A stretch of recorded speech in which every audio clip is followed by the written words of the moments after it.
మనిద్దరి మధ్యలో ఏ జన్మలో ఏ తీరని రుణం ఉందో, మరెందుకు ఇంతలో ఈ బంధనం ఇన్నింతలు పెరిగిందో, అమాయకమైన నీ చిన్నారి నవ్వును ఏ తల్లి కందో, ఇటే నీ దారి ఉందని నిన్ను ఏ సుడి గాలి పంపిందో.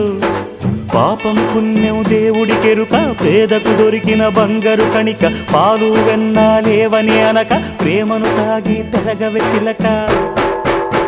వలేసే పాడు లోకం కంటపడక ఉండు నాయనక, ఇలా నా గుండెలోనే గువ్వల కొలు ఉండిపోయింక.